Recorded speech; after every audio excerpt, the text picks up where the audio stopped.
Welcome to On the Precipice MUFON Contact radio program with your hosts CJ Arabia and Richard Banasek, where discovery, disclosure, and evolvement meet.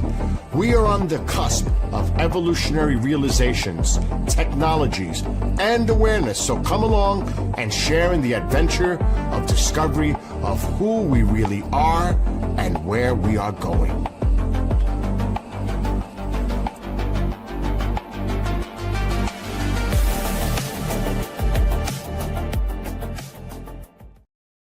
Here we go. I'm digging the new music. I know Bill Skywatcher's in the background. You can't see him, but he likes that I'm digging that new music.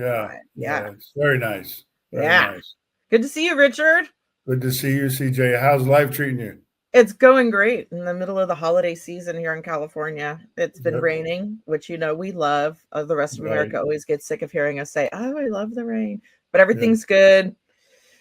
Just getting through the holidays, man. Age of disclosure. Yeah. Everything that's just going on today, and so what's happening in MUFON news? And all right, I'll start with the MUFON news. I got some stuff to show for us, so you take it away. I'll start with the legalese, the business. So we're always looking for field investigators, right? We need regular field investigators. We need experiencer resource team members. And the only way to do that is to become a MUFON member. So you go to the MUFON website, you become a member. I believe the least expensive membership is like $65, something like that, 60 in that ballpark. Don't quote me.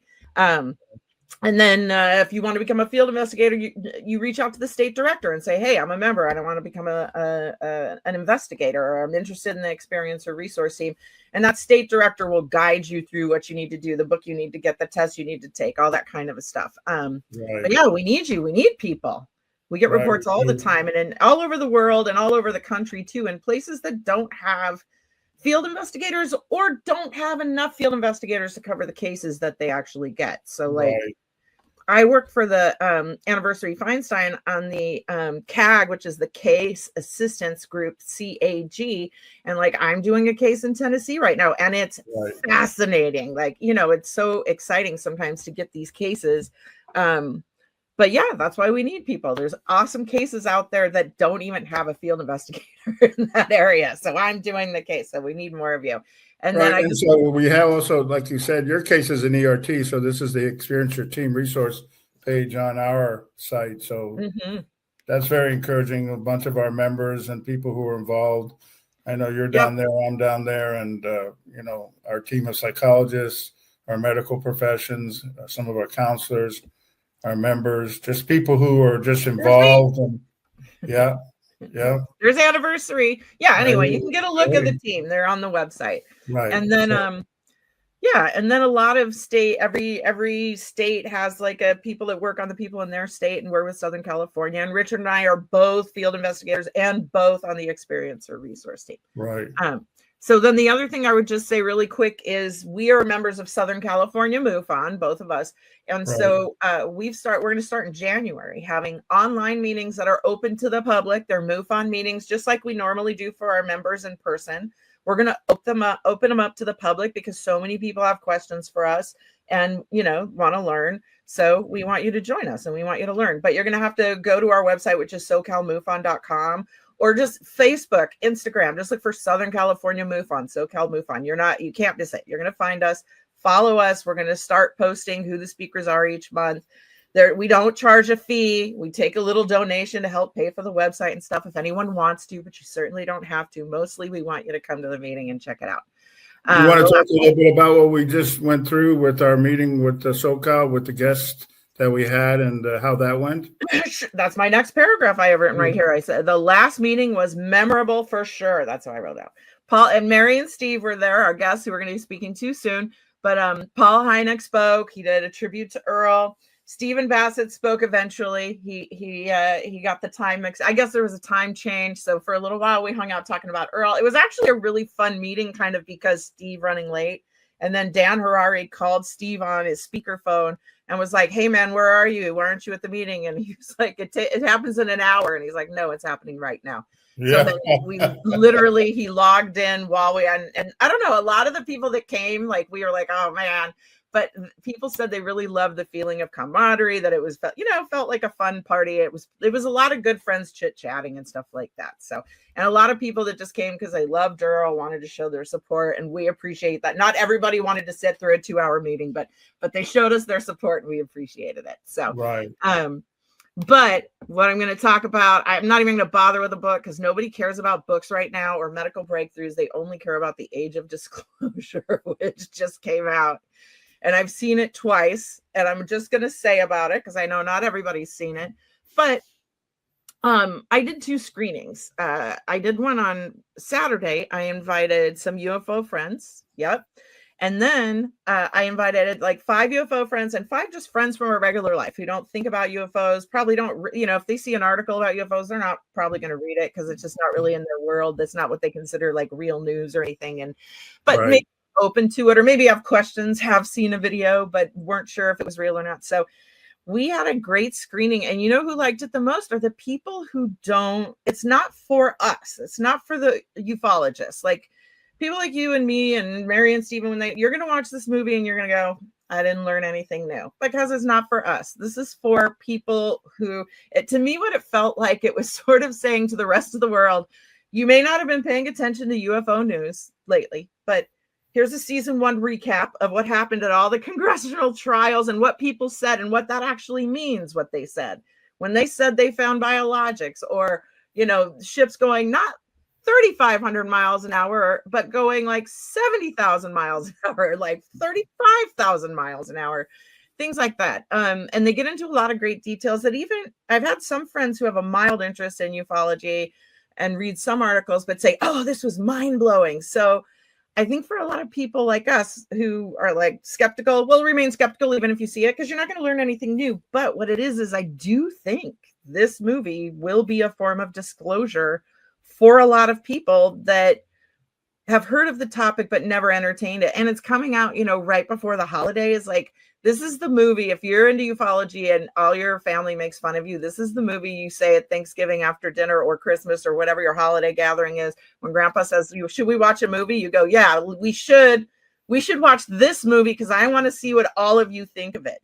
Because those are the people, I think, who are going to be the most profoundly affected by this film. And then the other thing, they also introduce us to the legacy group. I don't know why that name keeps escaping me. They keep mentioning the legacy group, and I'm not prone to wild theories and stuff, but I started to go, did they script this, the legacy group, as this whole film basically? Because it's like the world is being told, this is the page you're supposed to be on when it comes to UFOs and aliens right now, world. So we need to get it out to those people. And I think they'll enjoy it. Everyone I know in that, and yes, it's a little long. Yes, Lou Elizondo walks around posing in a suit that's probably too small for him, too tight. Like, he should get a suit that's one size bigger. And he's posing in front of all the national monuments like he's going to save the world. Thank you, Lou. So, and my friends even said, like, it's a little too long and too much of the guy in front of the blackboard. And that was Lou. He's pointing at the blackboard. Here's what you should know by now. But yeah, it's fascinating. And I really look forward to hearing what other people think about it. But that's sort of, I would talk about other stuff. South Korea can grow you a tooth. You won't need dentures. Nobody cares. They just want to hear. Well, right. So one of the things, if it's okay with you, sure. I think it would be a really good idea if we actually show the trailer for the show, for the movie. And then I would just like to share some comments. So sure. For those of you, the American people are ready. Excuse me. Sorry about that. To receive the truth.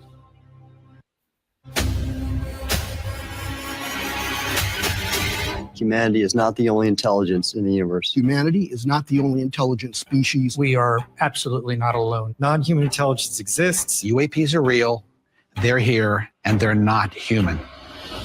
I spent 25 years as a senior official with the CIA. I worked on highly classified UAP program. 28 years as an astrophysicist. I served as the 4th Director of National Intelligence. Director of Aviation Security in the National Security Council. The one-star admiral after 32 years of service. People that come forward with this, I feel like they've taken their life in their own hands. I was recruited to a highly sensitive government program that investigated unidentified aerial phenomena. For over 16 years, on behalf of the U.S. government, I worked as a senior intelligence official on the unidentified aerial phenomenon topic. We learned that the U.S. government was involved in a long-running secret war with other nations to collect and reverse engineer vehicles not made by humans. I have seen with my own eyes non-human craft and non-human beings. So look at that thing. It's rotating. There's a whole fleet of them.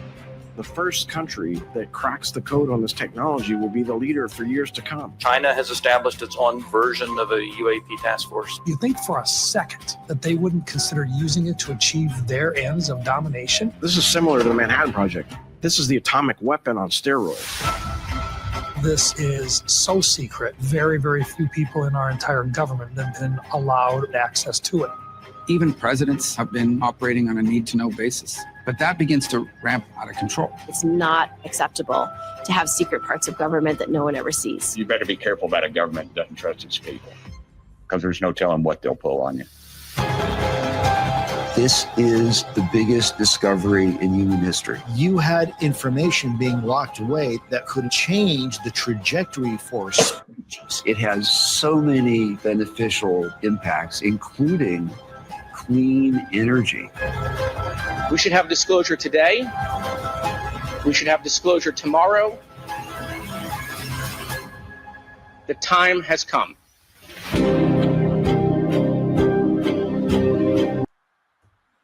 Yeah. Yeah. And they even Hal put off sort of at the end, even makes a refers to humans as a melting pot of like other speed. I'm paraphrasing. I'll watch it, I'm sure, another time because I paid for it. And the movie's expensive, guys. If you're going to rent it, it's $20 to rent, $25 to buy. But what people are doing is doing buy parties, or watching parties where everyone kicks in $5 and everybody watches it at somebody's house. But I think the kicker is going to be, can you get it and share it with like friends and family outside? What was some of the other stuff? Did you see the whole thing yet, Richard? So, it's funny that you mention it. I did see it. Do I still have some background noise there? Can you hear that background noise or not? Okay. I don't have my volume up very high on these, so.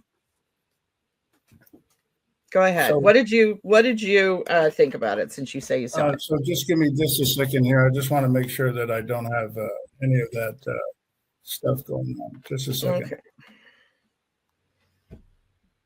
All right. So, my thought, and I just wanted to make sure that I shared this because I thought one of the most significant things that I thought, as you do, for those of us who are in this particular field, it's not anything new, but it wasn't made, as you said, it wasn't made for us. It was made for everybody else. And really, even in all the stuff that I've seen in experiencers and contacts and the things that we believe that the phenomena is sharing with us, the people, most of all the people, this is really a story for them. A story of awakening, a story of realization, a story of reaching the stars, a story of our own.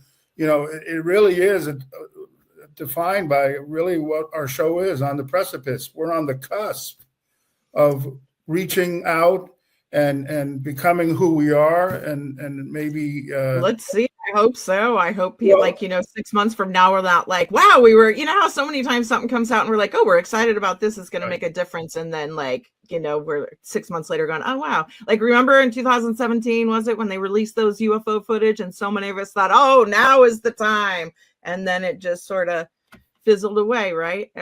Well, and it's funny that you bring it, and I get that. And for us, it probably really doesn't matter because as people who've had experience and have been exposed to this and believe in what we feel and believe, we don't really worry about those things. It's the rest of the world who needs to wake up to fear, control, manipulation, who we are, and realize that, where we're going and where we need to go is out into the rest of the universe and be a member of that universe. And really, that's, to me, the most powerful thing about this story, because it does introduce, it does teach us, it does catch everybody up, and it does attempt, like all those other stories that you just mentioned, to wake people up. Yeah, So, and it leans into the military stuff a little bit, but I'm guessing that's also because they want funding and they want people to approve measures to, make it. And not that, like I'm one of those people, I don't. And Right. maybe there will be a giant disclosure, and maybe Yeah. the president will come out and say it. We've heard it for years, and one day it'll happen. Who knows?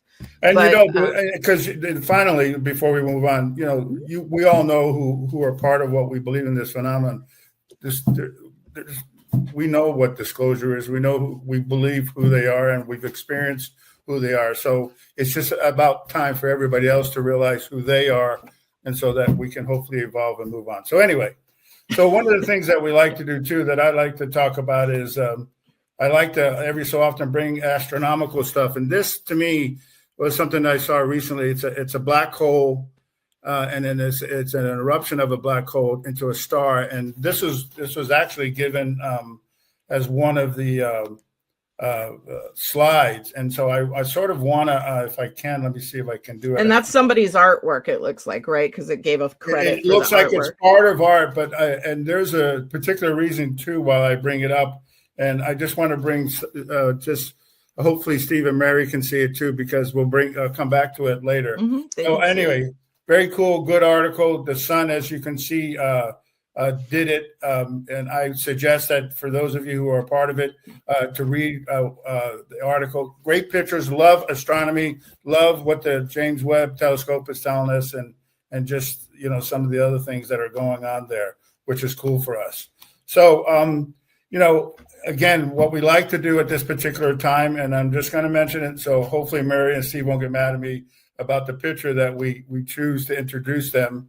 Our guest this episode, you want to introduce them, CJ? Sure. Hold on. Let me scroll down to where I was. Okay, there we go. So Stephen, you know what, Mary Cacciapaglia. I always want to, you're going to yell at me. I'm going to say it wrong. Steve, Neill, and Mary Cacciapaglia. Steve and Mary are married. They're experiencers. They also have an amazing YouTube channel and like a community that they've created called Breaking the Silence. And we're going to be sure to put links in the description below as well, so you'll be able to find them and on the screen as well throughout the episode. But so Steve bring them on, yeah. Bring them in, throw them into the room, Bill. And then Steve's got a background doing effects and film and television, and you can just go Google him. He's on IMDb. I'll just say like Fright Night, Star Trek. Just go Google them. They're like fully legit, awesome credits, and you can check out the rest for yourself. He's done lots of work. He's also an author. He's got a book. He and his partner Mary is like his co-producer, his partner in all things. And Mary does amazing art. Steve does amazing art. They help a lot of experiencers who seem to have gathered around their YouTube channel, kind of creating a community that interacts on like their Facebook page, and they write articles on Medium in the chat box on Medium and stuff like that. They're also members of Yvonne Smith's Zero support group. And I'm sure they're flood survivors. Their house flooded and they're still here with us. But yeah, here they are. Welcome, and what? Some of the things that I just want to make sure that people see, because we really we're going to dive into their background, where they grew up, where they're from. But a couple other things that we also mentioned, I just think it's really cool. This is some of Steve's obviously work. And Steve, I stole this from your page and some of the other stuff. So this is all about you. And I couldn't get, to be honest with you, we'd have to have a 6 or 7 or 10-day show about covering everything that you and Mary have been a part of. So I only touched on some of those. So please forgive me for not getting them all. But I just thought some of these, of course, we're all Star Trek fans. Even our producer's a Star Trek fan. And I know there was a whole video and series that you did on creating years and stuff like that you and Mary were involved in, or producer. And then, here's some of the other older, later stuff. And again, by the way, guys, we're going to give you their webpage and their Subtrack page and all the information about that. And they can tell us about how you can find this stuff. But there's so many amazing things that they were involved in. One of the things that I think Steve does probably that impresses me more than anything, because it has, when we introduce, is this modeling and the incredible work that he's done, and not only for the TV and movies, but for private folks. And we're going to talk about that because I want to know about it. But one of the things that I recently saw is Steve's garage. And of course, the work that he's done and the modeling and the radio control airplanes and the things that he's built. And it just sounds like a passion. And so I want to get into all that because we want to talk about your background and your work. The other thing is Mary has done a number of things. And so I want to spend just a second here because I think that it's very involved. One of the things I liked, there were so many things and pictures and stuff, but, she's a painter, this thing about sculpting and being a part of Breaking the Sounds, but the poetry. So I'm just going to ask it because I'm going to call you out just for a second. There was a number of them, and I picked these two only because I thought that they were really incredible. Can you tell us what they mean? Both of them, the journey and the crown, and express what it says because that's pretty profound. Go ahead, Mary. Those are haikus. Explain to them what a haiku is. A very structured type of poem where you only use so many syllables, right, to bring forth. It's very abstract, right. And so, crone. Thrive, life has no due date. That's a pretty significant impact statement about our journey. Exactly. Those are both reflections on my viewpoint of life. Right. It is incredible stuff. And I just wanted to make sure that we mentioned those things. No one ever does. What's that? No one ever does. I told you he's a cop. He's gonna investigate you before he talks to you. And then the thing is too, this is the time if we can, and I'm gonna let CJ start off if it's okay, CJ, because we want to go to Steve and we want to go to Mary. This is the time for background, your passions, your work, that stuff that we just showed you. We want you to share that.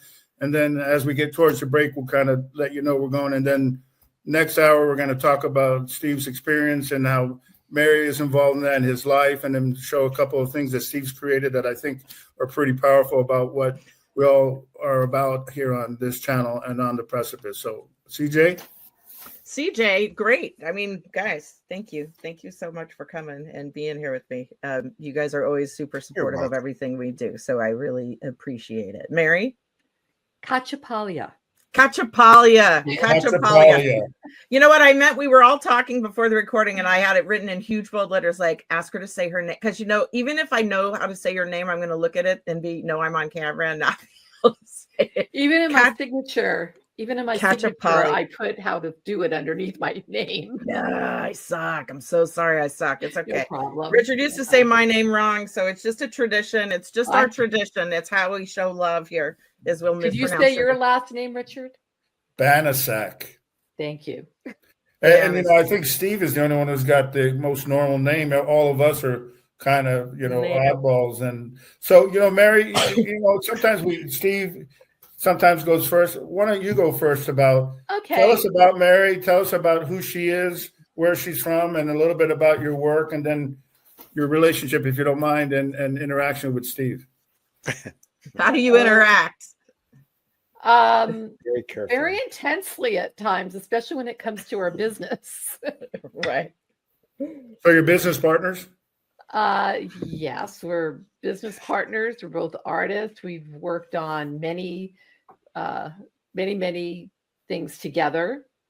When I'm not doing that right now, my art is very eclectic. Right now, I am working mainly on getting my watercolor pictures out there. So I'm just going to reach over and grab some. Absolutely. Good. Please do. Every year to family and friends, I send out watercolor. Oh, wow. Look at that. Beautiful. Postcards. Oh, those are gorgeous. So you did them all. Yeah, they're all by hand. And of course, I've done big ones. So that's the right side of my brain. And I've sculpted all kinds of things. I've made things with Steve. When Steve and I first met, he was doing Steve Neill's garage, and he was putting models together for clients. And I learned how to melt plastic together and take parts off what they call trees, because those are the parts of a model. They're put on these like pieces of plastic, and you break them off.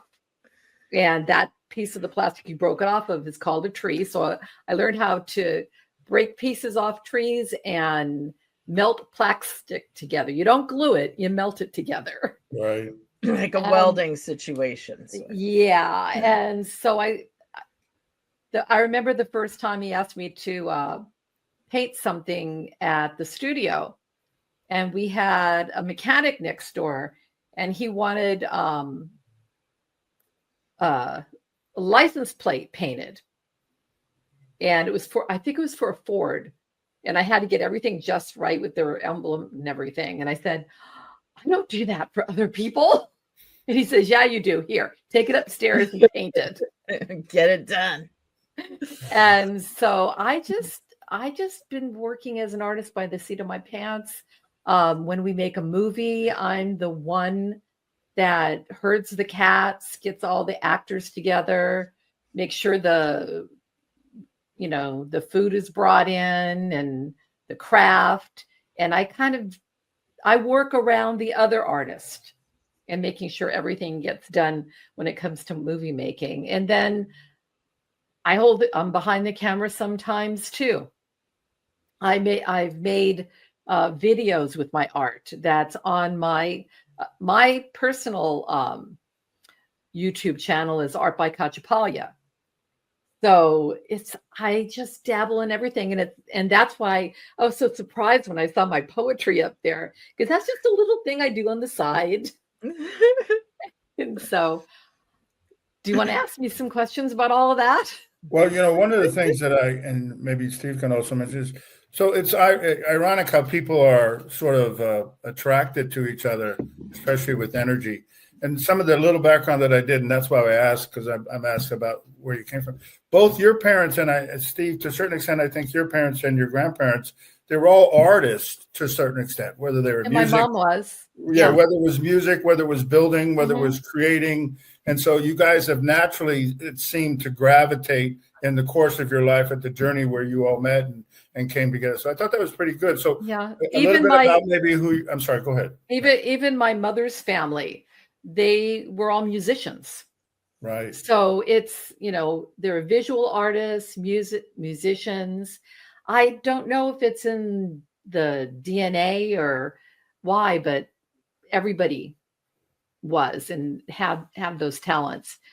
And some of the stories that Steve has told me about his grandmother, I'll let him tell you, but just phenomenal, Right.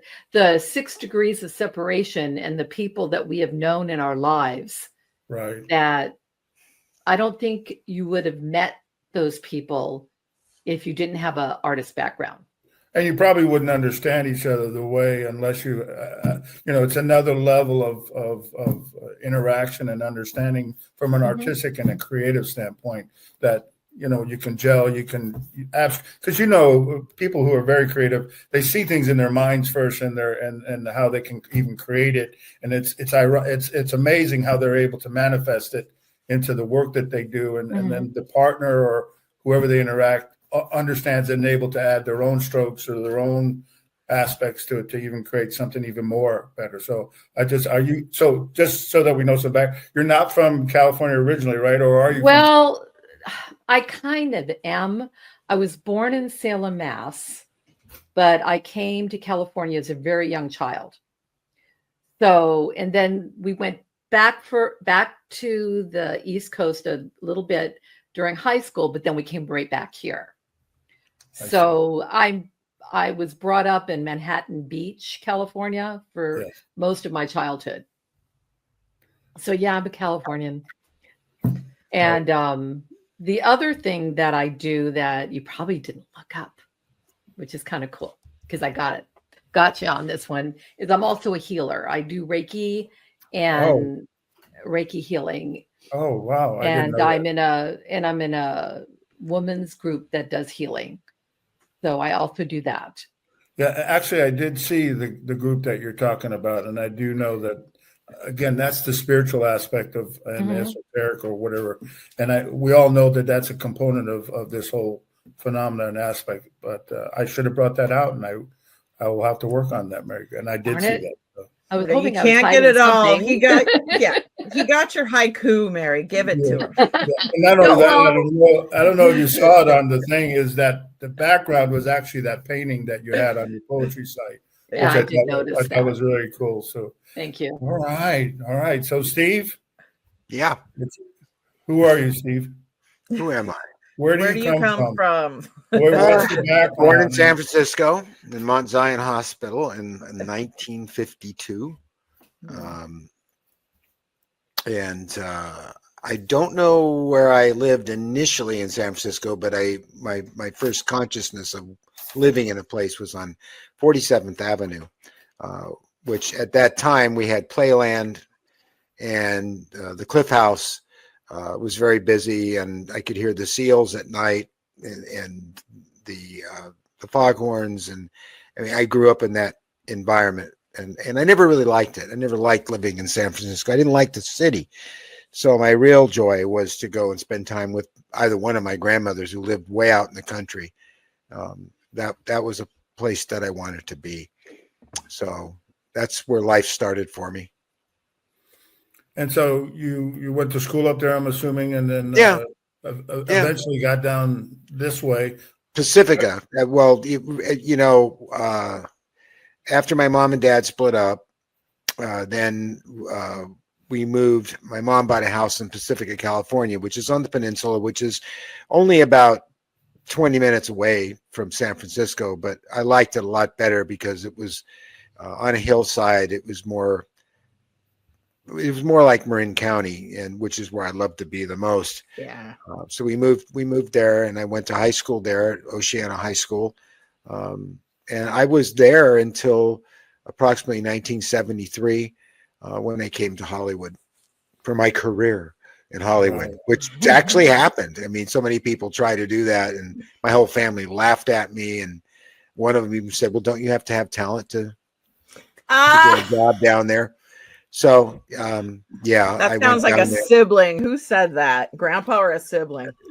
So family meeting where that happened. So, I'm curious of some of the stuff that I saw. So I know your work, and as much as I understand, in visual effects and modeling. So if I'm not mistaken, weren't you, or didn't you, or maybe that's what I'm asking, wanting to be an actor and that involved? Did you ever Debbie in that at the beginning, or not, or want to? No, not really. No, I wanted to be a filmmaker, and that was my primary interest. But there's, when you come to Hollywood, the first thing they tell you is get a regular job, because you're not going to make any money. And if you want to pursue filmmaking, or if you any aspect of it whatsoever, you need to get a real job, which something is I was never happy in doing. I felt like it was self-defeating to my very existence, and I just couldn't do it. So I always found ways to survive off my artistic skills. Filmmaking, unfortunately, wasn't going to be one of them. So I was very interested in prosthetic makeup. And what really got me interested in it the most was the movie Planet of the Apes, and also 2001: A Space Odyssey. I wanted to know how that was done. And I found out. I ferreted it out in various ways, because there was no internet back then. I became skilled enough at it that I was coming to Hollywood in the early 70s, and people became aware of my skills. And there weren't a lot of people doing prosthetic special makeup effects. So that became my regular job. I came to LA, and I got hired by Fox Studios for a while to work on the Planet of the Apes TV series. I met some of the key makeup artists in towns and became friends with them. They started referring me to work, and the next thing I knew, I had a full-time career working in all kinds of movies, and even got to do Mr. Spock's ears, one of the things I did for Star Trek. So that was my real job, while I plotted and wrote scripts and tried to get films made, and it was like pulling teeth. I only ever got one made. It was called The Day Time Ended, and you can watch it. It's on YouTube. make sure you watch the remastered high definition one, widescreen. It's an amazing film, really, considering what we went through to get it made. But it had Dorothy Malone in it and Jim Davis and Oh, wow. Robert Mitchum's son, and it was a big deal, and you can see me in the film all the way through because I wrote the original story. Right. And What's it does called have, again? Say the title again for. it's a horrible title. It was not what I titled it. It's called The Day Time Ended. Okay. The Sounds like a real B picture. Originally, it was called Vortex because this architect retires and he builds this beautiful house out in the desert, which he loves. And it turns out it's on a vortex, and literally weird things start happening there. Now, this is before Poltergeist, and you get to see aliens and spacecraft and UFOs. It's all through it, and it's a real fun little joyride. And it was all done with practical effects because we didn't have CGI back then. And I worked with some of the people that went on to get careers and do the visual effects for Star Wars who worked on that same film. So, awesome. And then that was it. I tried to get another film made after that, and I just didn't. And so I just kept doing makeup effects, and it paid well. It kept me in the movie business. And well, you were I think you were like me, because one of the things I loved when I was a kid, besides Star Trek, so Lon Chaney and Lon Chaney Jr., and just the work that they did. And I used to love the Werewolf and, Bela Lugosi and Boris Karloff with Frankenstein, and had the models, and, you had the mask. Mm-hmm. Yeah. And so that sort of stimulated and encouraged, I guess, maybe you and the work that you did. And sure. Absolutely. And probably that you still continue to do. And I got to meet and be friends with and even work for all my heroes, from Dick Smith to John Chambers, who created the makeup for Planet of the Apes. So I was very fortunate. Right. I was in the right place at the right time. It was luck. So cool. So just, and I think people would be interested, as we migrated over there, you created these other ways of expressing yourself. So Steve Neill's Garage. I'm sorry, I apologize. Steve Neill's Garage. Tell us about that, and the remote control and the modeling and the cars. Where did all again? Tell us where that came from. Well, my dad, he was an engineer and an incredibly good artist, both, and he worked at Mare Island on nuclear submarines, and we both had a passion for racing and cars. He did. We loved building models. We loved slot cars, which I still do. I still have a big track in my back room. Slot cars are a lot more sophisticated today, but they're basically the same thing. The cars look like the real thing, which appeals to me because I like fine modeling. I like things to look real as much as possible. So I've always, and I built models for the movies as well. I mean, as well as creature suits and acted as creatures in a lot of movies. A lot of you watching this probably have seen Didn't He Know It Was Me? So Steve Neill's Garage came about in about 2008 or 9. I can't remember when I started it, but it really started with my desire to have a very large scale model of the USS Enterprise from the original series. And I wanted it to be accurate, and I couldn't build a 12-foot model, so it was just too big. That's how big the original was. So I built a 6-foot model, which they also built for Star Trek during Deep Space Nine. And so I built one that size. I did it all from scratch, and I worked with reference from Doug Drexler and Michael Okuda, who are very well known for their work in Star Trek series, all of them except the original series. And we worked off the original blueprints, and I recreated that model. And I did a 47 episode series where I just had this little handheld unit. This is before we even had phones really that would shoot video. And I just did it all on the fly. And I just showed, everything from taking my dog to go get money out of the ATM, to go to the place where I bought the resin and the fiberglass and the silicone to make it. And so I documented the whole thing, and it had zillions of views. It was amazing. I didn't plan that, but people were fascinated by it. And that's what really started Steve Neill's Garage. So after that model was built, I did the captain's chair. That was accurate. We covered that. And then I started building models. People who loved Star Trek and knew I worked on it and all these other movies were collectors, big time collectors, and they wanted a model built by me. So they came to me during that period of time up till about 2012, 2013. And I was making some really good money building these models for people all over the world, not just in the United States. Right. And that was really something. So all that was documented. And if I was building radio controlled airplanes, I did that because I love aviation. I'm very knowledgeable on the subject and the history, which makes me a good observer when it comes to UFOs. Because people are always telling me, including my late wife, oh, you just saw an airplane. You know, it's like, you can't tell me of all people that, because you'd be really wrong. So, yeah, so that's how that all came about. I've gone to Steve for his opinion on a case for trying to identify a craft. Like, he knows his stuff, so I love running something by him. Did you get a chance to fly that? And I have to apologize. The most recent episode, you were you got again. I don't know what kind of plane it was. Looked like a glider. Yeah, the Fox glider. Yeah, it's an aerobatic glider.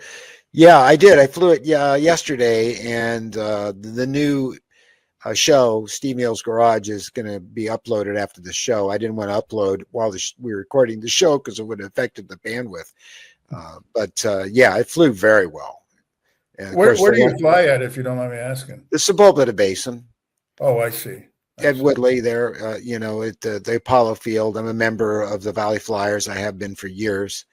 So it's a club over there? Yeah, with the 600-foot runway, paved taxiways. It's been there for years. In fact, it's been there since the 30s when they did free flight. And they've tried to close this down many, many times over the years, but I'm here to say they were very unsuccessful. People love aviation. What was the name again of the club? The San Fernando Valley Flyers. San Fernando Valley Flyers, and I know it's a big thing. And now tell us about there's a car there, one of the old race cars that you were, and again I have to apologize that you were doing some work about, and I think it had to do with the painting. So there was one there. How's that? Or that was Jim Clark's Lotus 25, and he won so many races in the 60s. That was my favorite era for Grand Prix racing. I absolutely have no interest in it today. I absolutely, it bores me to tears. But back then, those cars were just so elegant, so beautifully conceived, and they really took skill to drive. And that era was just amazing. That's the era of the movie Grand Prix with James Garner in it. And Steve McQueen. So Lotus 25 was probably one of the most famous F1 cars there has ever been, in my opinion. So my dad loved that car. I love that car. I love the Lotus period. And I just had to build one.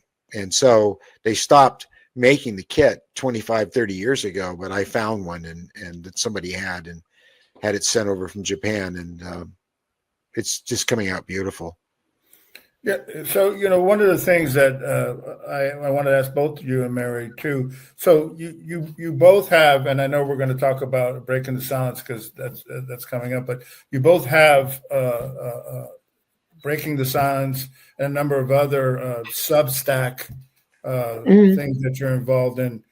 So can you just tell us what those are, and then maybe I have the addresses at the end, and how people maybe can get to be a part of that, a member of that. I know that's a lot of what you do for your thing. So tell us a little bit about that work. So Mary first.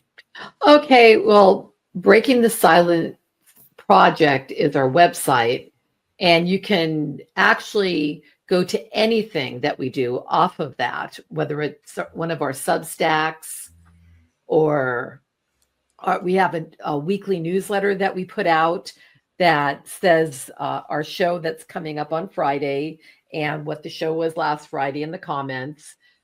Anything time we have little potlucks at our home on occasion, and we invite experiencers to come and have a one-on-one with us. We have Zoom meetings, both both of us write on Substack. And so other than the YouTube creator channel and the website, we do so much I can't remember it all. Steve, help me out. Here's a number. Well, there's my website as well, which is The Artist Steve Neill. All you have to do is Google it, and that catalogs everything I've done in my entire life in my career. It's all there. Right. And that was one of the things actually that I looked at and found, and both of those it's funny, are very involved, and there's a bunch of information, and actually that's one of the ways too, not through that, but when I found Mary Your Healing, then the group that you were a part of with that, I mean, so you guys are involved in just so many aspects of the world, and so how do you think, I'm sorry, so tell people how they can access that and then maybe become a member of it, if you don't mind. Okay, which thing?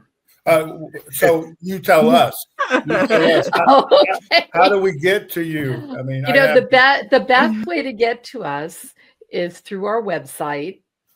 And you can also email us anytime at breaking the silence show me at Gmail. And I think Bill has it. Our producer has that information that he can put up for us so that everybody can have it. And then through there, they can either become a member or a free access. You can go to our Substack, Breaking the Silence, and join for free to get the newsletter.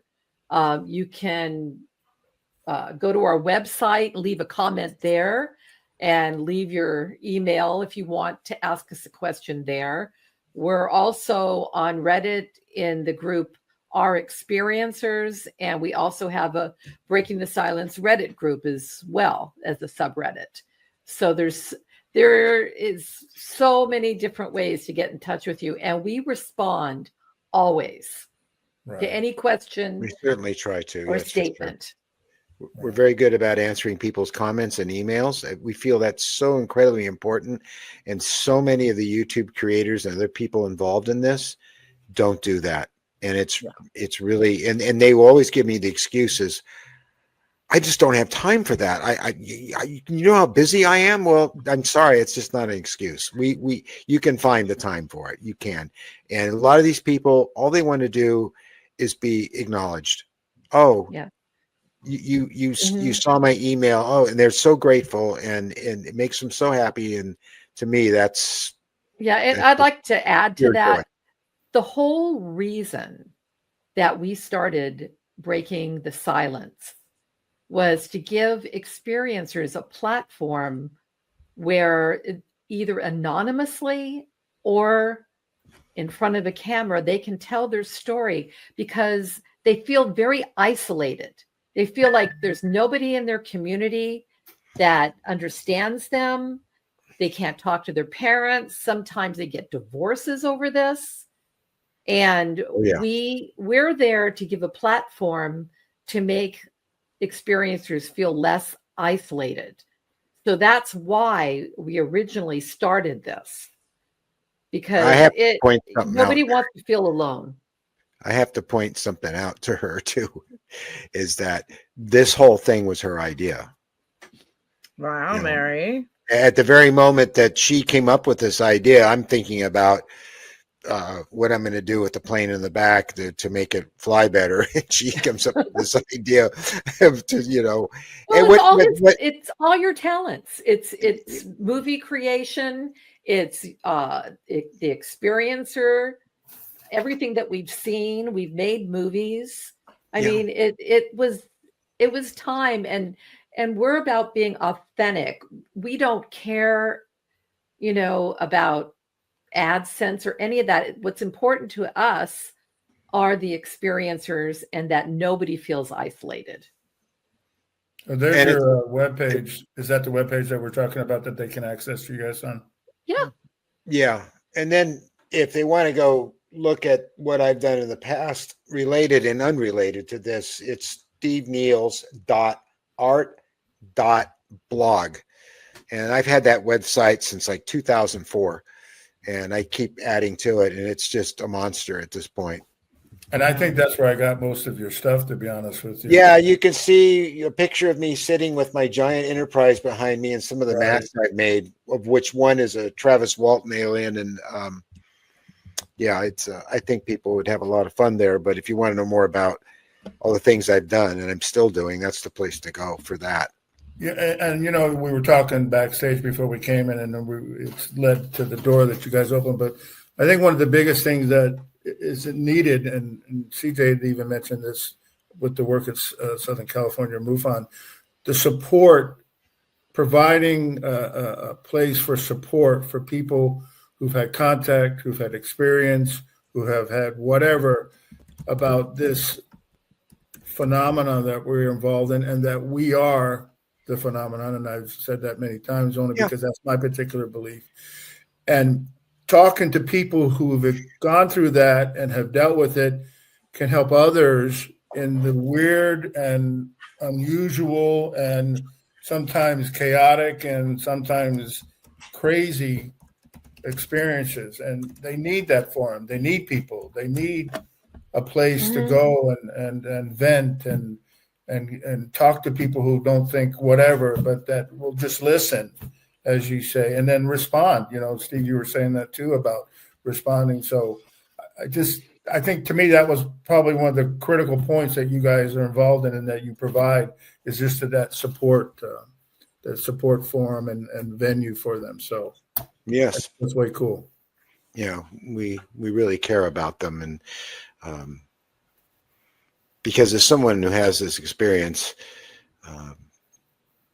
you know, I can relate very well, and that really helps. And then, you know, the good thing about it is we're coming up to the break here pretty soon. We're going to spend some time at the second half of the show, and we're going to talk about you and what you've produced and what you've experienced to sort of underscore for those people who are involved with this work who have experienced their own things, just to give them an identity that they're not crazy, they're not by themselves, and there's others here who are also involved in that. And then maybe, you know, Whitley had his book, Them. I'll often bring it up about how he's trying to also to understand his place and what they're trying, and then who we are and then who we all are in relationship to that. So I'm really excited about what that is. So I think one of the most terrifying aspects of this whole thing is and I can imagine this quite easily, is that you're a person who has not been looking at the stars and not been interested in Star Trek or any of those things. You're just going through your life and this stuff happens to you.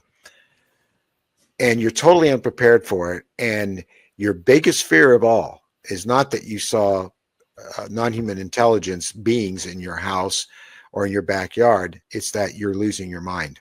Mm-hmm. And that's the first thing people think. And they're so worried about it. They want to talk to somebody who can tell them, no, you're not losing your mind. What you're experiencing is real. Yep. And that's true.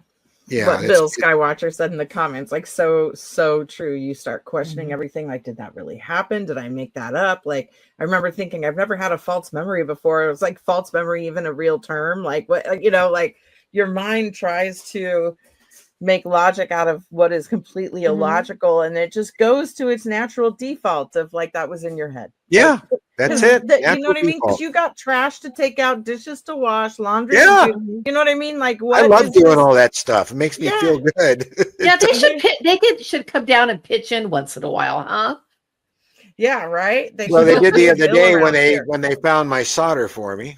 But that's another story. Right. And they can leave my socks alone. Well, right.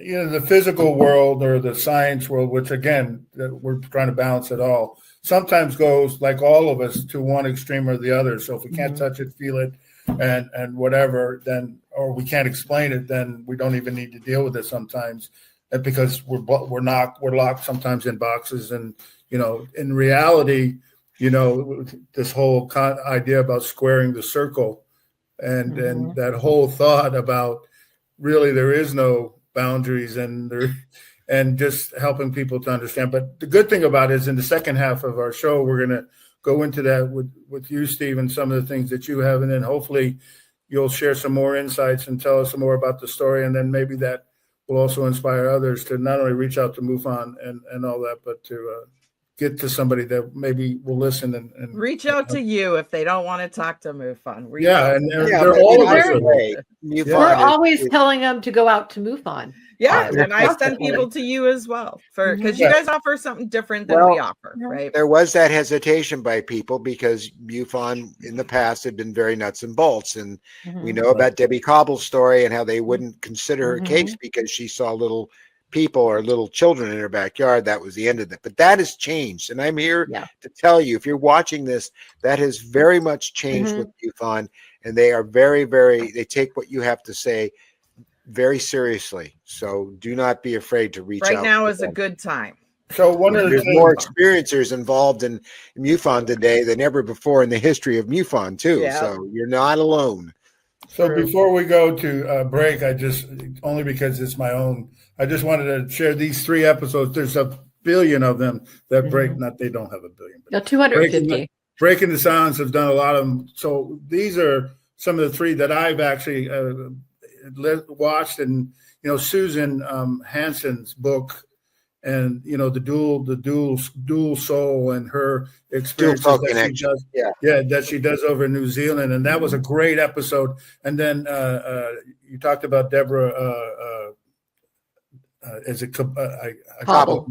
I apologize. And of course, not Whitney, but Bud Hopkins' book, The Intruders. Very famous case. And she's written another revised version. That was a great episode. And then, of course, Susan Allowell's encounter with the Jackrabbit case that you guys did a great job. And again, 3 experiences, and then we're going to talk about yours. And like we had talked backstage, I mean, the Jackrabbit case got 101,000 views, and if I'm not mistaken, the Intruder one involving Deborah was at 103,000 or whatever it is. It's close to 100,000 now. Yeah. Yeah, that's some serious viewership, and we're really happy. You bet. Yeah, and the thing is, it's getting out there. It's reaching people. It's reaching like a new generation too. It's almost like music. You know how there's a lot of young people finding these bands that were popular 20 years ago. There's also a lot of young people learning about this and learning about experiencers that a lot of us learned about 20. Her story was, there was a TV movie of the week, I think, that it was a big deal back then, but now there's a new generation learning about these what would you call them? Historic, groundbreaking, experiencers who were the first people to come out. You can find some of their footage on like Oprah and talk shows in the 80s and 90s, and it was like a brutal. And I'm on some of those. I'm on some of those too. Right. And, I was on with Jacques Vallée, and and people have been digging that stuff up. They even found one the other day. Mary, remember they sent me that one that I'd done a show. With Patrick McNee, The Unexplained or something like that. And there was this whole interview with me in my old studio up in Granada Hills back in the 90s. It just blew my mind because I forgot about it. All right. We got to take our break. We got to go back to that. Sorry. We're getting the go now. So we're going to go right into a break, and then we're going to talk about your experiences. You guys are flying. My favorite right back. We're back.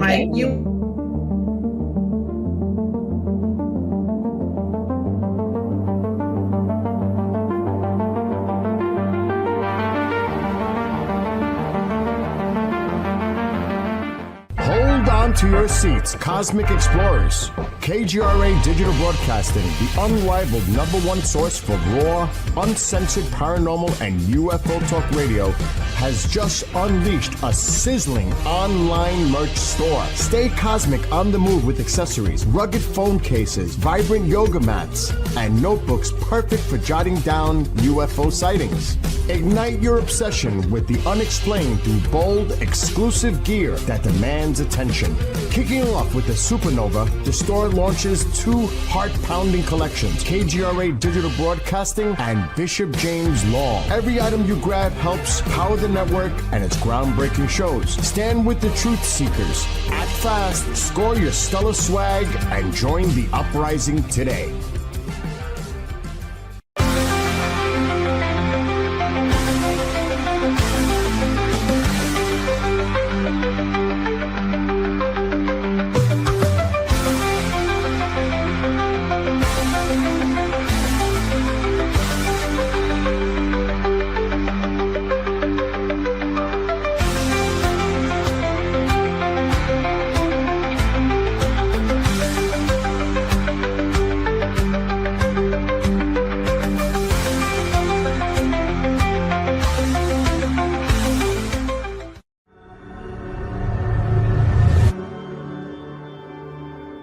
MUFON is the voice of thousands of like-minded people who want to see change.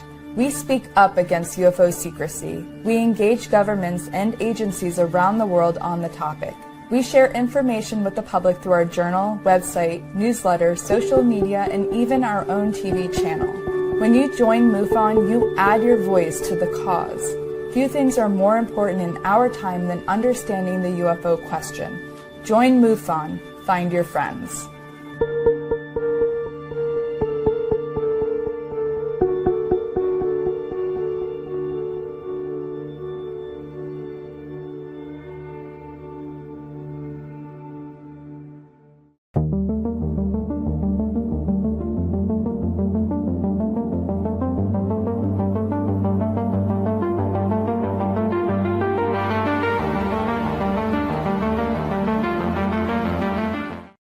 It's back. So I guess you need to sit down again. That's all right. Take your time, Steve. You can Let come us- back when you're ready to come back. That's Steve. right. We have You- like a we'll wait. full We're good. hour.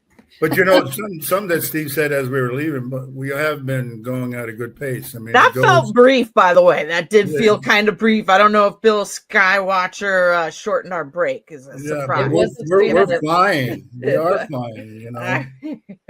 So you know, it's time. I think at this particular point, because it's a good segue into Steve, your experiences, and you know, one of the things when both CJ and I were had the pleasure of both being on your show before and your conversation part of the show, and I really enjoyed it too. But you wrote a pilot about your life, and there was I believe 3 segments, if I'm not mistaken, and I during this research, the work was really incredible, and the work that you did to recreate what you experienced.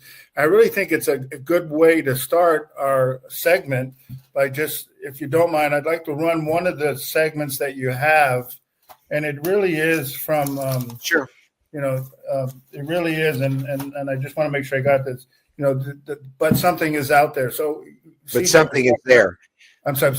Something is there. Something is there, and that title came about as a result of my long relationship with Whitley Strieber, and we were at a place where he was giving a lecture to some people. He asked us to attend it, and I made faces at him from the audience, and we had a great time.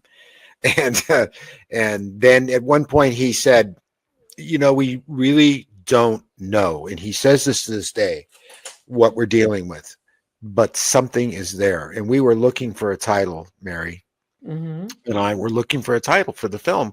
Nothing we came up with we liked, and we just both turned and looked at each other and said, "That's it." So, and now Whitley says, "I remember that." One of the things I was going to encourage everybody. So just before we get going, so did you write the book before or after? Because this is your book that you wrote. Yeah. About your story, and you can get it on Amazon. You can get it on Amazon UK, which has a number of them. And it's for those of us, and I know CJ, I had this set, and we were talking about books, but this is an important book to help those who want to actually read more about your story. And I think it would be something that was good involved. But if you're okay, we're gonna go ahead and I want to run a segment from that particular series that you did, if it's okay with you. And I think I got it right. I'm pretty sure I got it right. Let's see where we're at. And so let's see how this goes. All right, let's see. All right, here we go.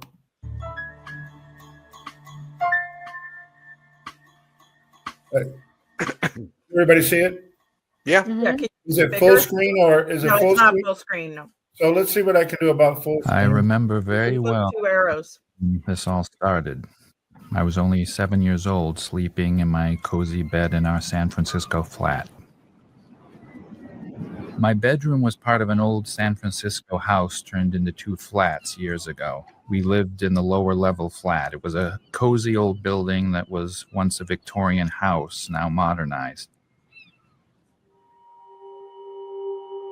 As I sleep soundly, I had no idea what was about to happen to me. The most important experience of my life, and that it has been. Something totally unknown and strange was about to make itself known to me and forever change how I view reality. Have you ever wondered Of course it would do that, They right? say a commercial. Yeah, and I have to Hilarious. sorry about that, guys. Very We have to pay the controversial bills. We have to pay commercial the there. bills. Yeah. My life at this point had been average for a boy growing up in the 50s. My parents both worked and I went to school. I was an only child with no brothers or sisters. I had a large bedroom to myself that looked towards playland and the ocean. My interests were different than most kids my age. I had my eyes on the stars. I loved astronomy, art, science, and music. I still joke today that my first football was a telescope. I always wondered when I looked up at the night sky what was out there. This night, I would find out.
The next thing I knew, it was morning. I felt panicked, remembering what had happened, but beyond the point of that creature's face, I couldn't remember anything else.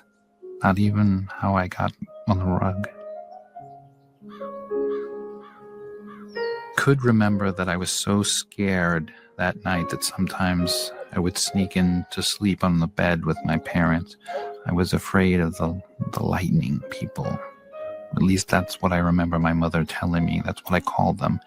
She told me I was just having nightmares, that big boys didn't sleep with their parents. So when I was so scared, I would sneak in and sleep on the rug.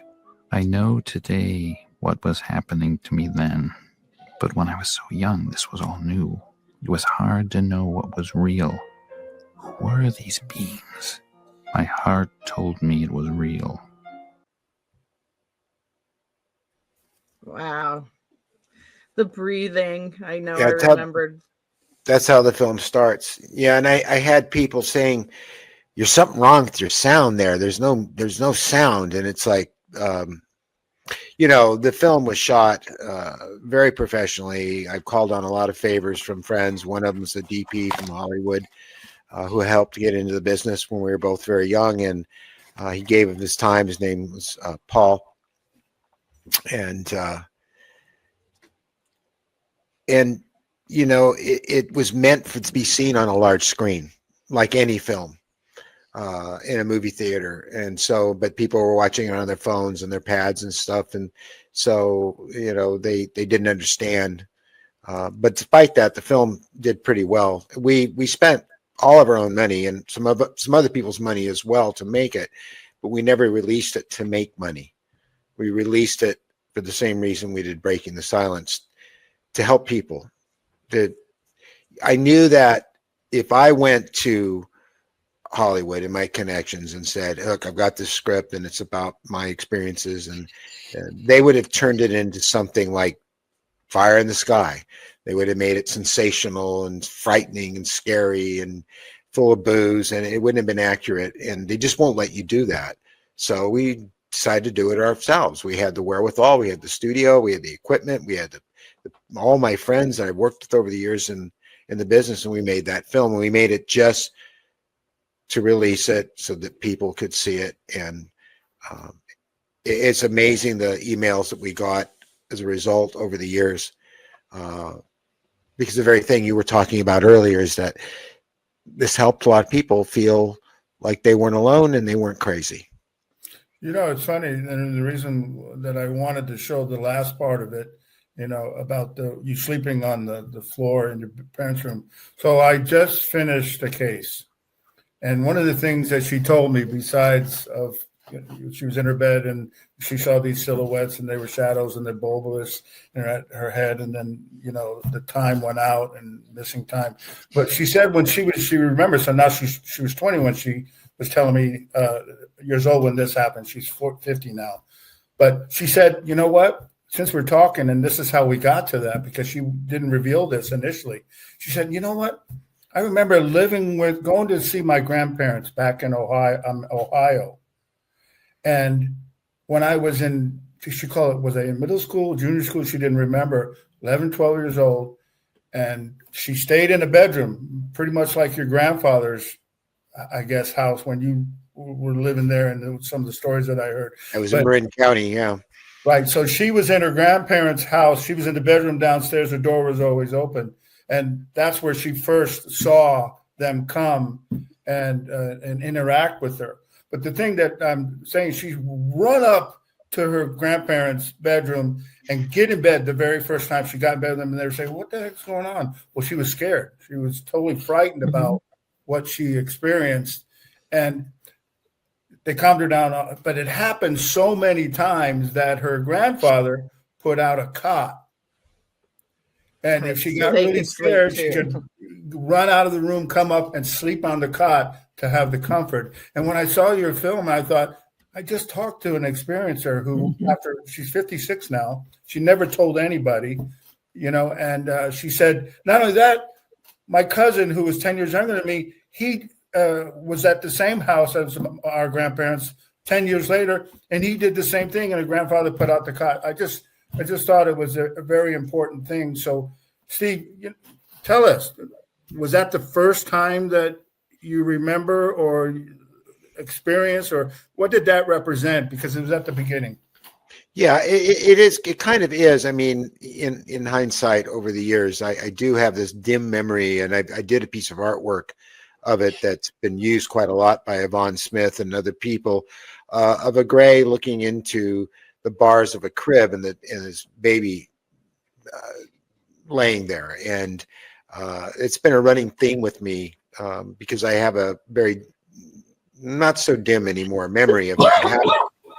But at that age, I wasn't thinking about that. I don't know that I was really aware that had happened yet, but that was the first night on record that I can remember where something like that happened. And when I watch it still, it makes me feel, I still feel the emotions from it. As many times as I worked on the edit, shot it, did all that, it still affects me when I see it because it's so clear in my mind, because I have a photographic memory. And I remember waking up because it was so silent.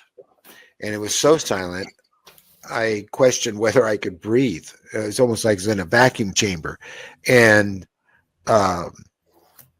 I just felt this presence, just this awareness. And then out of the corner of my eye, I saw these lights looking through the windows, and they were shining all around the room. And it made me very curious because I wanted to know what it was. I wasn't really afraid at that moment. But once I looked out the window, and I did exactly hide that way. I creeped along the side of the wall and got up under the sill and peeked over the edge. And the minute I did, the lights responded to my presence, like, "Oh, there you are," and then I ran and hid under my desk. You know, one of the things that you were talking about then, again, reminded me of another case that I had done, and I actually did it on your show, and you did a recreation. It was this lady who woke up, her husband was in bed, and a light had shined in. That's what woke her up, and it sort of seemed to be alive, and it was a bunch of like colors, and it would move with purpose and intelligence and meaning. And when I looked at the videos and in your book, you actually represented it, that it was like an intelligence. It was like a movement. Even the light, you know, we often hear that in many experiences, that the light seems to be alive. It bends, or it moves, or it molds, or it takes us into a place and it changes it. So I thought that was a pretty astonishing thing that it said. And I think a lot of people are going to identify with that, you know. A lot of people did, especially with that opening scene. So, you know, it was funny. There's two other scenes that I thought, and I do want to show them in just a second. You did that, and you did the child's. I think it's the child's secret. Was that the second one that? My mother's secret.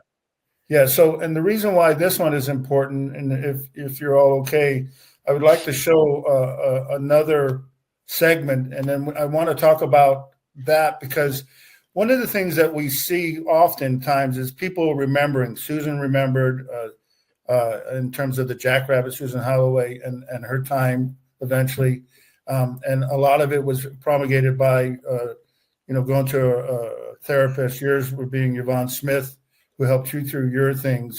But in this segment that it's involved, I guess it's called A Child's Encounter.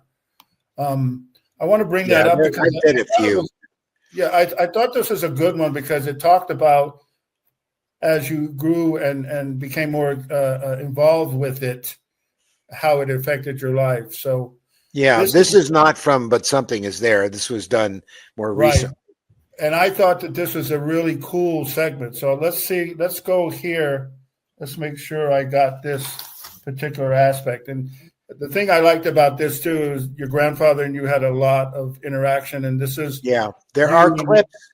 There are clips in this I used from the film, But Something Is There. Right.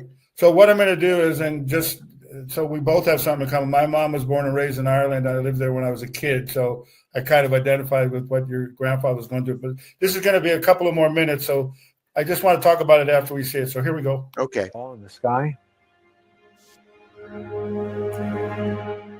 I fell asleep. I was deep asleep. And all of a sudden, I felt something tugging at me. It tugged at me over and over again. And then I could hear this woman's voice saying, "Get up, get up. You have to go with us. There's somebody waiting."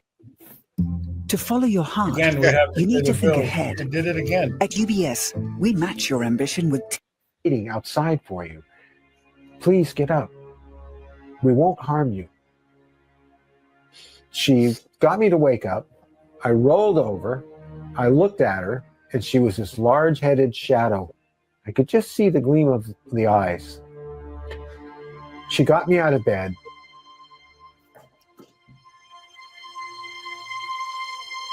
The whole house was very dark, and as we floated through and kind of walked and kind of floated,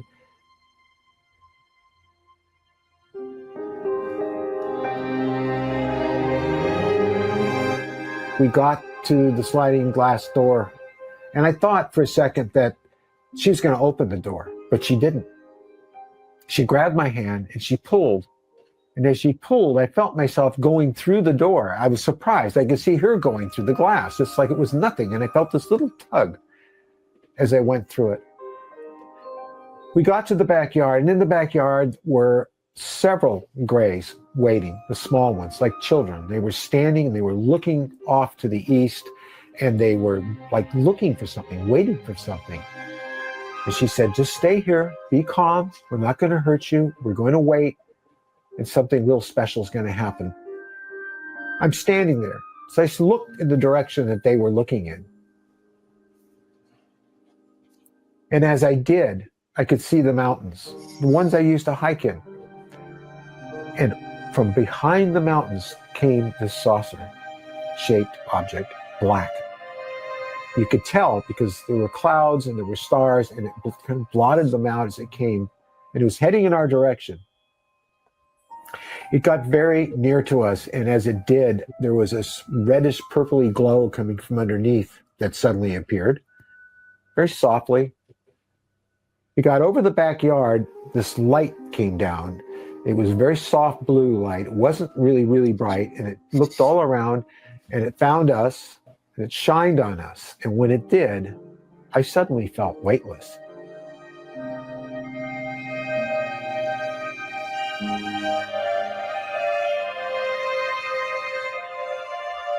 It was a very strange feeling. It's one that I would come to know in life later on. I floated up very slowly towards the craft. The small being was next to me, and as I got closer to the craft, a light started to appear in the center of it, or at least off to the side, and it was a doorway, and it lit up, and as we got really close, I could see someone standing there waiting for me. It was amazing. I wasn't scared. It was really quite incredible, the whole experience. And I was really kind of enjoying it. It was almost a Peter Pan moment. The next thing I knew, we were going down this long hallway, and everything looked like it was made out of stainless steel, but very shiny, very polished. It actually reflected things. And as I went down the hallway, there were open doors to the right and left of me. And as I looked in them, I could see these were other rooms, and there were people in there on tables, and they were laying on their backs, and there were grays or beings working over them. And they didn't notice me, and I just kept moving down the hallway till we got to a door that was open, and it was an examination room. As I got in there, I could see there were other people in there laying on their backs on tables, and there was one table off to the right that was, or left, that was waiting for me, and there were little grays standing there. I was taken to the table, and I was put on the table, and I noticed there was a very tall white being standing there, much taller than the other ones. She had big black wraparound eyes, and I say she because I could hear her voice in my head talking to me. It was very familiar. In fact, everything there felt like family. Everything, I felt like this was my real family as a child.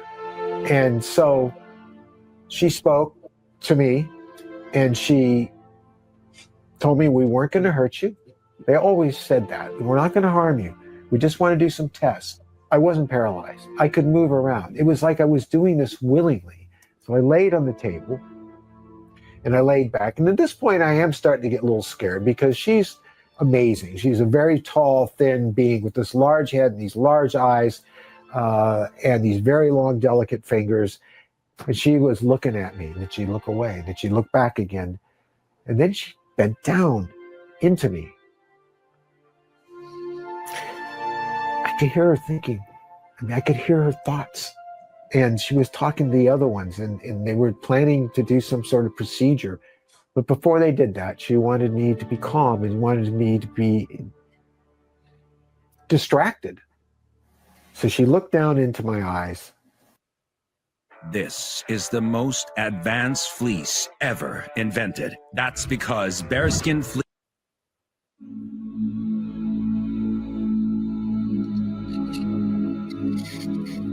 She got very close. The next thing I know, I was drifting in space.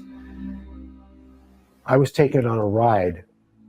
I got to see galaxies and nebulas and other worlds. It was so beautiful. It was so beautiful.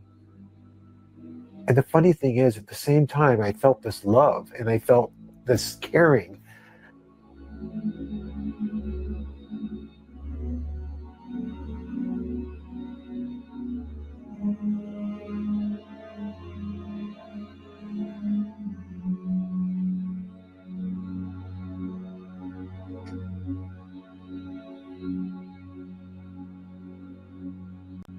There's the black I heard her hole say to nebula. me, she told me that I was special, that I wasn't like the others, that I was very important to her and to all of them because I was their hope. This baffled me because I didn't know what they meant at the time. But today, I have an idea. That family I talked about, I think we are related.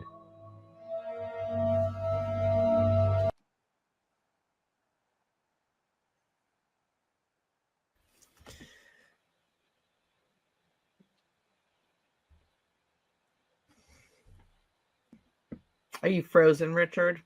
I'm sorry. I don't know how I got frozen. I apologize. It happens all the time. I thought you stopped it to ask a question, so I was being quiet to let you I'm ask. sorry. So one of the best, I really, really like the work that I'm just so impressed with the work that you're able to bring to life, not only because of what you're trying to tell people, but also I think it helps those who've had similar experiences to see it. So one of the things I want to say, sorry, if you remember the nebula and the black hole, the one I showed earlier, it's exactly the same picture. And so one of the things that I like to do when it's ironic, and we all believe in our own synchronicities and our own life and how things happen. But, you know, as I'm preparing for this show to see you guys, all of a sudden this comes up. And I don't know how I had seen this way before I even watch it. But to me, it just goes to the fact that maybe, Steve, that's what you were saying in this segment, is the fact that, you know, we are them and they are us, and just how connected we are. And then not only that, not that we're their future, or maybe more so that we are them. So can you tell us a little bit about that? Well, I mean, this was clearly more than a year before I found out about Susie Hansen. And if you've read her book, then you see the striking similarities. And absolutely, this is not uncommon. You know, I've been involved in this work since really the late 80s, even sooner. But I mean, really late 80s, early 90s is when things really started to come into focus for me. And I had read Whitley's book, of course, but when I read Susie's more recently, it just stunned me, because I'd never met her before. I didn't know about her work, and she's been working with so many people, ourselves now included, because of Breaking the Silence, that have this sense about it. And we get a lot of comments where people feel that the visitors are deceitful, they can't trust them. Why should we trust them, was one I saw the other night. But they're far outnumbered by the people who feel the way I just expressed in that older, that's like a year-old video now, that there's some real connection. And I mean, you heard Susan Alloway, when being said to her, well, you know, I am you and you are me. And you heard Judy Goldschmidt say the same thing. In fact, the name of her show on our channel is I Am Them. Yes. So there's this sort of manifestation of thought that's popped into a lot of our heads recently. And a lot of people are not trusting of it and very skeptical. But what it is that, and even some of the channelers have brought this up, is that some of us made an agreement before we were born on Earth to come here and live human lives. Now, for a lot of people, this is going too far. It's too far out there. But what do we really know? How can we discount this if we don't have any personal experience with it? And even if we do have personal experience with it, when you start running into books like Susie's and other people you've never met and they speak the same language, you have to say to yourself, there's something to this. And I don't think it's sinister, because I would feel it I would know it. I'm not saying it's not possible that we can be deceived and actually feel that the things we're feeling inside aren't genuine, but I really think they are. I remarked the remark that I had is that you felt an overwhelming connection and identity that actually leads one to believe then it's significantly more. I didn't let the segment continue, but it talked about Mars and that you all had lived there at one time, but it destroyed itself.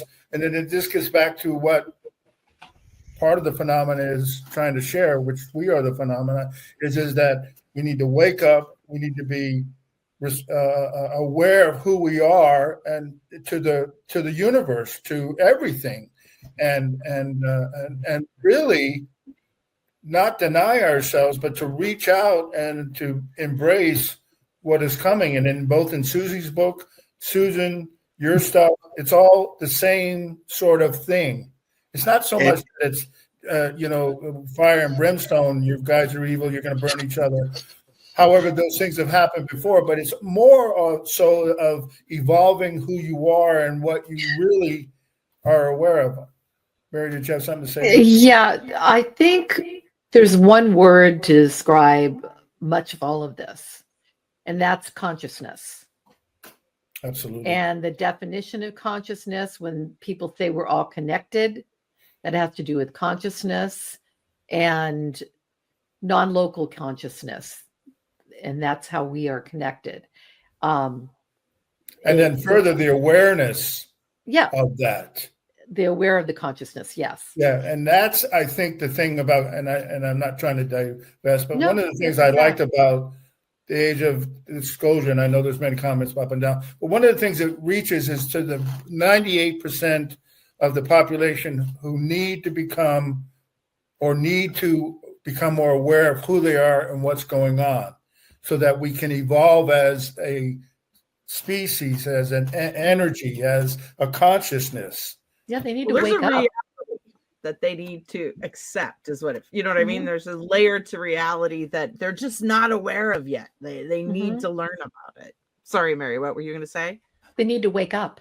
Yeah, exactly. They need to wake up. And one of the things, that segment that Steve, that you guys produced, was just an incredible visualization and understanding of that. Of course, people have to get past what do they look like, who they are, my own fears. But obviously with you and others who've experienced it, and we know from our work that fear, that boogeyman, that monster, that's made up of people who promulgate and push the idea of fear. Yes. Everybody else, and if not 9 times out of 10, are able to tell you we don't want it to stop. We want it to continue because it's a new level of consciousness. It's a new level of what we are. We're awake. The light's turning on. It's like a rheostat switch. We're, we are the rheostat switch. We either turn it down deep and we go into whatever that hollows and billows at, or we turn it all the way up and it becomes brighter and brighter, and all of a sudden we see all kinds of things. So, and Hollywood does it. Hollywood does it. All their movies, The Matrix, Close Encounters, even Star Wars, Star Arrival. Trek, all of them point toward it. The whole thing about how they look and how terrifying they are with their big black eyes, and in the other beings as well that have been described.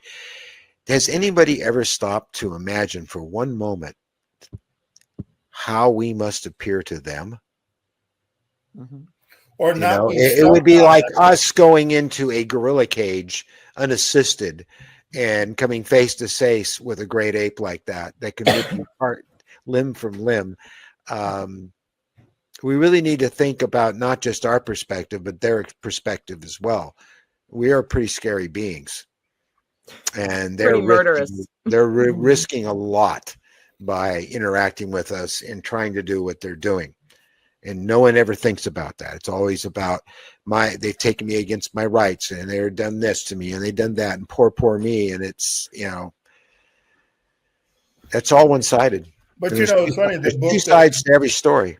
But so Susie Hansen's book, I mean, talk about it just opened up. When you talk, and it went into some very I mean, you had to expand your whole idea even to outside the box about sharing souls. What does soul mean? That's our definition. It's not theirs, right? Because they're talking about energy, but they're talking, and having coming here, as you talked about, Steve, with, and in her case, two identities or souls, and how you were going to interact with that and do the journey that you were going to do, and help awaken and tell what you are going to be able to do as what you guys are doing, because everybody has a piece of that awakening. But it's just a mind-blowing potential. But the other thing that I think is wonderful about it is it's so incredible. It's just, I mean, you're talking about, and we talk about this in this field, heaven is what is in here. There's no place to go. It's us realizing that we are already there and we're already part of it, and expanding ourselves to that idea about what that means and how we interact with the others. Again, that's my little pontificating, but I want to get back to can you tell us a little bit about what went in and why you did that scene a year ago and then posted it, because it was incredible. Which scene is that? The one that we just saw, the child. Oh, well, yeah. I mean, at that point in time that was drawn from, I had been working with Yvonne Smith. I met Yvonne Smith like in 93 or 92. I met her through UFO Magazine and Don Ecker, and who was the editor of that magazine at the time. And I knew stuff was, I finally at that point connected the dots, and I needed to go see her. Although I knew and remembered a lot of the things, there were lots of details that were missing. There was I got so far and it blacked out. So we must have done, 30 sessions together. And Yvonne was very sweet because I was doing art in exchange for sessions. She wanted art. You're in her book. Her book, yeah. Chosen. And then there's a new one coming out too. Well, also the Coronado mass abduction, that new version is coming out. I did the cover for that, and my name is being used in it. But going back to the original question, that was one of the sessions we did, because I remembered being in my grandfather's study, laying on the cot there, and I remember the light coming in through the window from the street light out there, which I went back a few years ago and revisited with Mary. We went back to that little house, and boy, was it little, and that street light was still there, and everything was exactly the way I remembered it. And that street light always bothered me, and I never knew why. I knew now.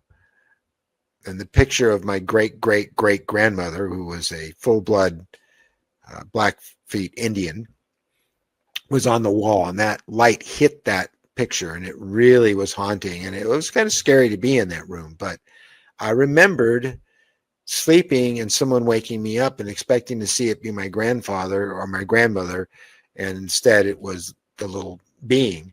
And I remember being taken to the backyard, and one of the things I didn't talk about in that was that I remember them running all around very fast, and they were like picking up things like flower pots and looking underneath them, and just like they were like little kids in a playground. They were just, I got the feeling that those little beings hadn't spent much time on Earth, hadn't really not been there much, and this was like a field trip for them, and they were like, oh my God, look at all this amazing stuff. But meanwhile, the main one was staying focused, and I remember being able to see the same thing my mother described to me later on, years later, before she died, this black hole moving across the stars.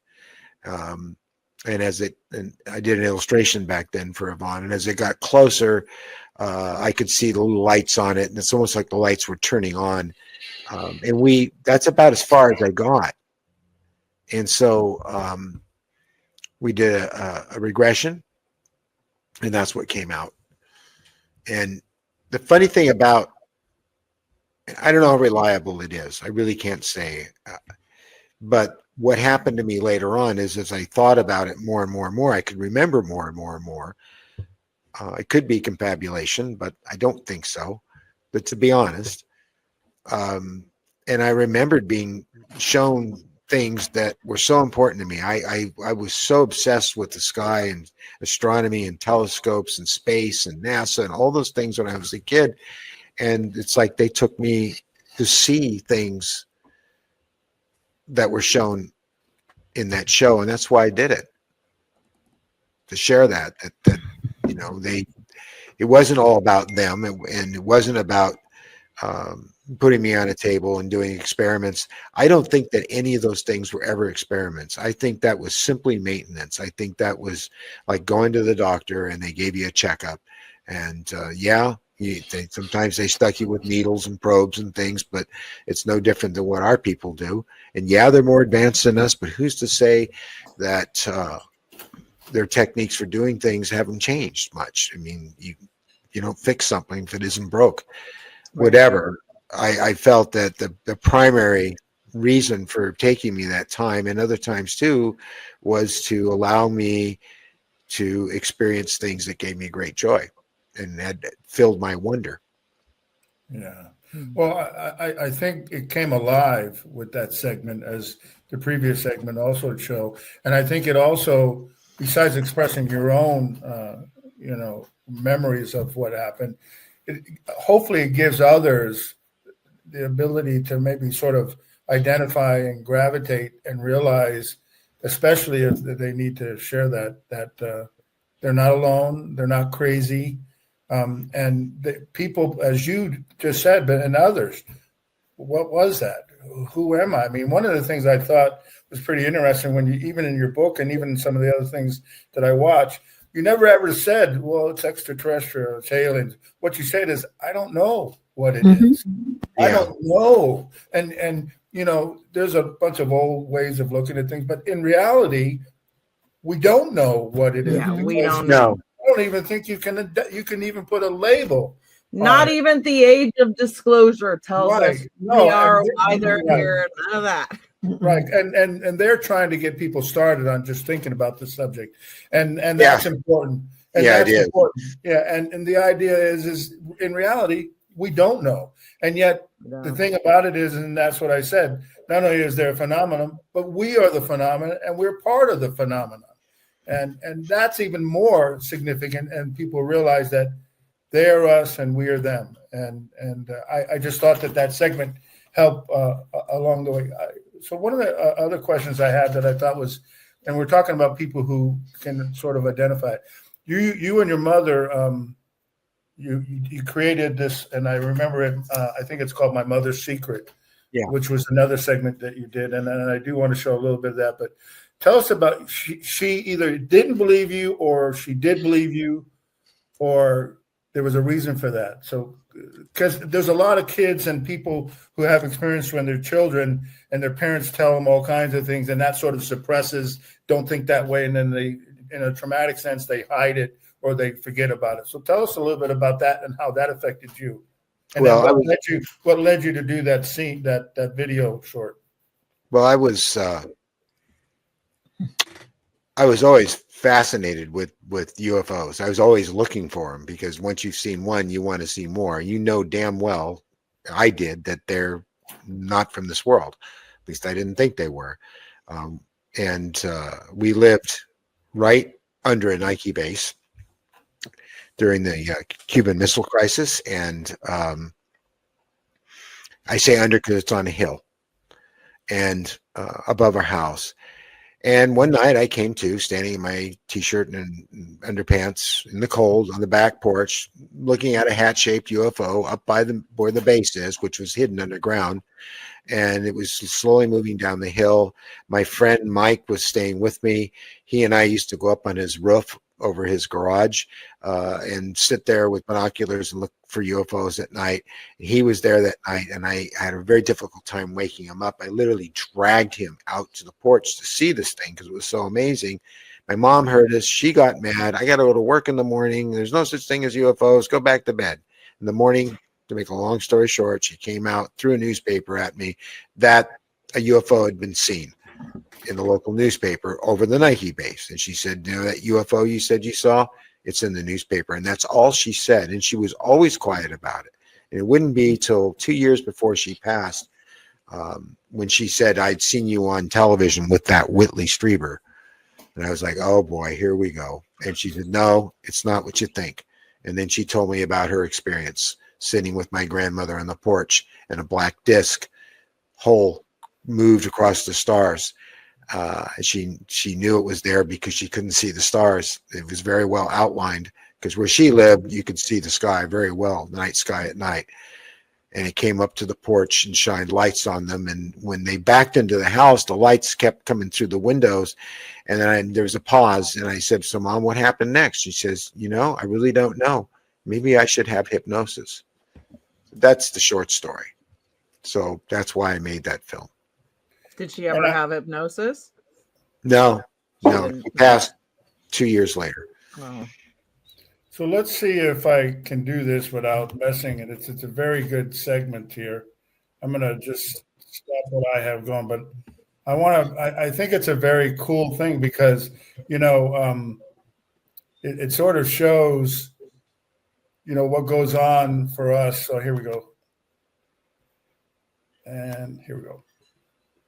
Again, we're paying the bill, so I apologize. Life can be a little. We got to get you you got to get a paid subscription. Performance fabric at Ashley. Well, we've got your whole like home anything covered. else, we're continuously improving. Anyway. In the last years of my mother's life, she shared something with me I'll never forget. She lived out in the country in San Anselmo. She had a ranch-style home and a lot of acreage, and she raised llamas and Shetland sheepdogs. My grandmother lived there with her. One night, they were out sitting on the porch, gazing at the stars, when they noticed something strange. She told me as they sat watching the skies, she saw this shadow moving against the stars, blocking them, and it was moving towards her. She called my grandmother's attention to it, and she was getting closer and larger still. And then the unexpected happened. Lights started moving from within inside the object at its center. Lights that started to come towards them.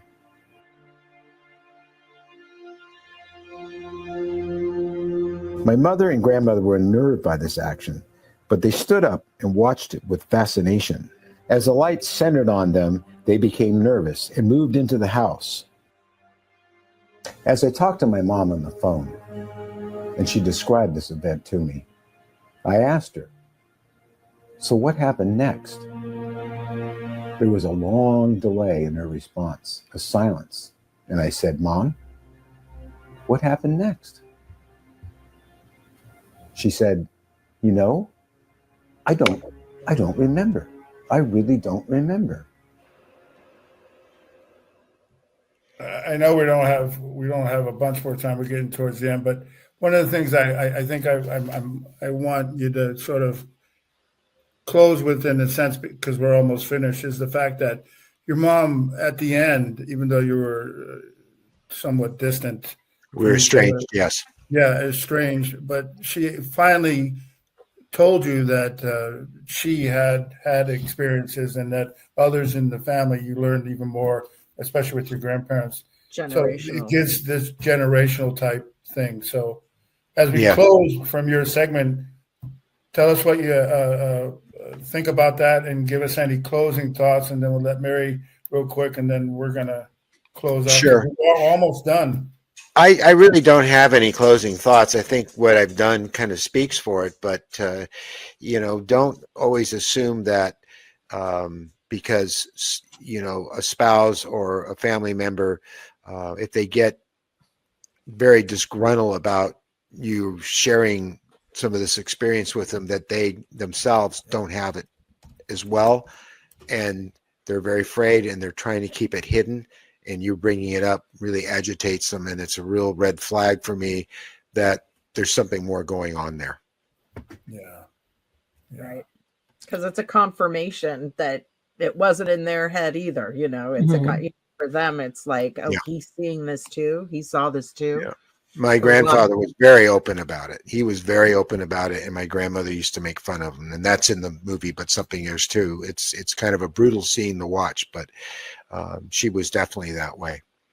Well, I think it's important too for people with kids and stuff, like, to start, like my son already has heard mom talking, like he's 6, he's got an awareness of stuff. He draws pictures of UFOs, and I just told him they're real. I know. And he's like, I'm so mad. When will I see one? And I said, I don't know. You may or may not. I don't know, but they are real. So you don't need to doubt it if you see it, but I don't want him to ever, if he does see something, I said, and you can come to mom and tell me all about it if something happens. And if it doesn't, that's fine too. Like, it's not, but I just didn't want me to not say anything, trying to protect him from this idea that might cause him a bad dream or whatever. I don't know, but it really hasn't in any way.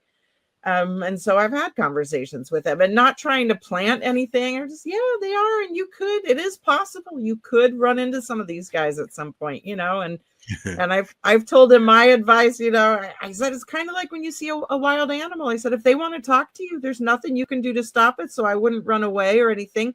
I say, you can sit down in the grass and watch what they're doing. If they want to talk to you, they're going to talk to you. If they're not there for you, then you don't need to go running up. Like, don't Travis Walton it. Don't run up and make yourself part of a scene. So my advice to him has been same with what I just say, just sit down, or you can slowly walk away if you feel scared. They'll talk to you if they want to. And if not, then just, but don't try running. Don't try running out, Don't draw attention. Well, I don't know. That's kind of how I feel about it. Yeah. Because, just be open-minded. Know that you're not the only one having these experiences, and that there are other people there for you. You just have to ask, and we're there.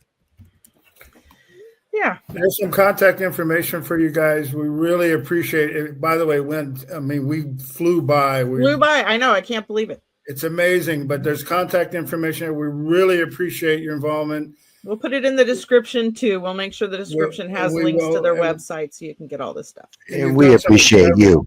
We've done some incredible work, you guys, especially with breaking the silence and everything that you do there. Please keep it up, because I really enjoy the work that you do. And, Thank you, Richard. Thanks for just sharing with us. And MUFON also is blasting our episodes all over. Like, we're getting thousands of views now that it's up on the MUFON networks and stuff. Like, they're really supporting and blasting the show out. So you're going to get a lot of. That's nice. Thank you. A lot of folks will see this, especially in the MUFON world. And also, if you're out there and you're a field investigator and you don't have an ERT member in your area, call Doc, call me, text us.